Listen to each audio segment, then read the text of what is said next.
Hi, this is Cathy Skipper from Aromanosis, and this is, I think, the 5th video in the Embodiment series. Sorry there's been a gap between the last one and this one, but I've been working through some stuff, and I come and do these videos when I feel the calling, something wants to come through. So today I'm going to be talking about a very beautiful sensual oil called Tuberose attar.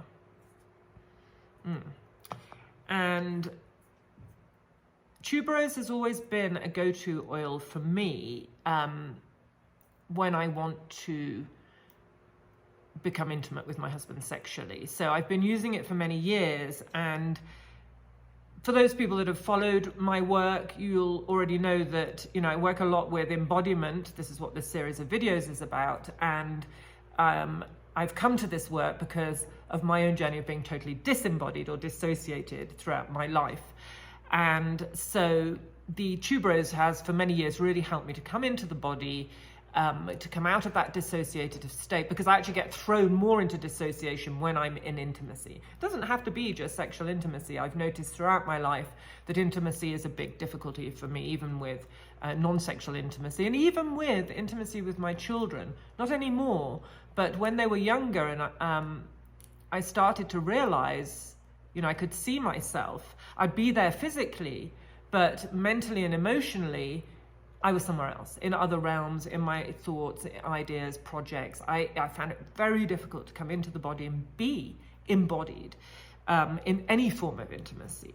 So I have come a long way, which is good. There's still obviously a road to keep going on. It's a gift that keeps on giving, but I am far more embodied now, and I have a much better sense of belonging. So the tuberose I still use, and I've used for years. And I think, you know, now that when I smell it when I'm entering into intimacy with my husband, it's a reminder. I am more embodied. I do get still triggered with sexuality and that type of intimacy, and could easily dissociate. So the tuberose brings me in, reminds me of my sensuality, and really, really is my #1 ally. However, what I want to talk about today goes beyond the sexuality aspect of tuberose, and I think I have written a blog post about that, definitely on cathysattars.com. What I've realized is that my relationship to the world, the material world, has also been damaged, and I've realized that by reflecting on my life and my relationship with matter, with material things. And so I want to highlight just a couple of those things to make this more real. So I noticed as I went through life that material things sort of slid through my fingers. I didn't give them very much value. And if I had something, I'd quickly give it away or sell it for less than it was worth. I somehow felt I didn't have the right to have material things, and this kind of feeling kept going with me until I started to really tune into it. And I would see people and think, wow, how do they have such a beautiful house and all these beautiful belongings? How do they do it? And I realized that I really felt there was something deep in my cells. I didn't have the right to do that. I couldn't have anything nice. I couldn't have material things. And, you know, with my ancestral work, I realized, you know, my great-grandmother, my grandmother, my mother were all born into both a historical and geographical colonization situation. So they were colonized by the masculine, by the colonizing people who are also in my blood, because it's a mixed race lineage. And so that colonization of the feminine, of the mother line, was passed down. And it's interesting to think that the Latin word, or the etymology of mother, is matter, a Latin word matter, or matter. And this feminine aspect of life that is in matter is in the way that we relate to matter, is the way we relate to the mother, that is the way we relate to the feminine. I definitely had a bad relationship with it, and I think it's because, you know, my mother herself was really working for the colonizer, and that had been the education she'd received.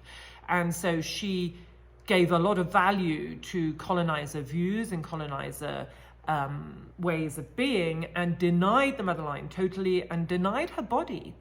She had very dry legs, wouldn't oil them, didn't really love her body, wasn't in her body. Anything to do with sexuality, bodily functions, anything to do with that was taboo. It was dirty. It was not, you don't go there. So I started to realize, wow, that was the message I got about the feminine, about mother, about matter. And so no wonder I hung out in the place that was seen as the place to be, which was spirit, mind, the masculine, thoughts, intellect.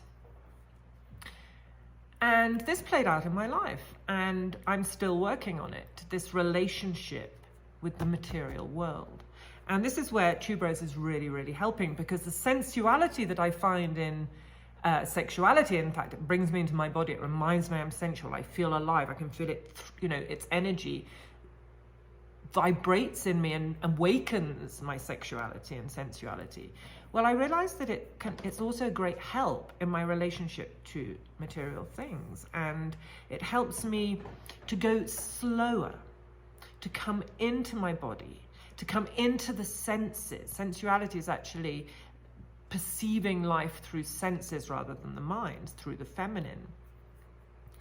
And by doing that, I start to appreciate, rather than let material things slide through my fingers and not have value in it because I don't think I have the value to relate to matter. I'm starting, with the help of Tuberose, to really enjoy feeling, smelling, hearing life, touching, going slowly, looking after things, allowing things, giving value to things. The other day I came out of the gym and I lost one of my earrings when I was in the shower. And before I would have thought, oh well, it's only one of my earrings and it's gone, and I'd have walked on. And I thought, no, hang on, these are my earrings. They have value in the sense that it's not a material value in a materialistic way, but they have value because they're my earrings and I love them and somebody made them, and I'll go back. And I went back into the gym and I said, I'll just go and have a look. I think I've dropped an earring, found it. And that was huge because I was giving value to something that was mine. It belonged to me. It's actually bringing up some emotion. Not having, not having enough value in myself that I could actually have anything. And that comes through my wounded motherline. Women couldn't have anything. They relied entirely on men to survive. That was the message. I mean, they were probably far more capable than the men, but the message was, you will die if you're not with a man. And that's the message I got. So I've been using this beautiful, beautiful Tuberose to work on, even when I lay my bed in the morning, instead of just, oh, I've got to lay in your head, I'm in my head, I've got to lay the bed, No, I'm going to enjoy feeling the material, plumping up the duvet, making it beautiful. That's a sensuality of my relationship with just the little material things in life that I never had. Some of you might have done, some of you might have had a very motherly mother and embodied mother who really honored the feminine and matter. So I think on my little journey, that's what I've got to say about the Tuberose and its ability to help us find the sensuality, or to honor our being in nature and in matter, and nature and matter being in us. It's a sort of becoming one, and the Tuberose really, really helps me do that. All I do is I smell it.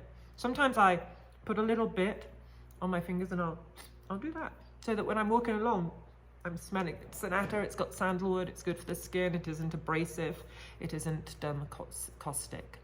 So thank you for listening, and I hope some of that at least made sense. If you enjoy these videos, please subscribe to our channel, and come over to aromanosis.com and see what else we're offering. Lots of love.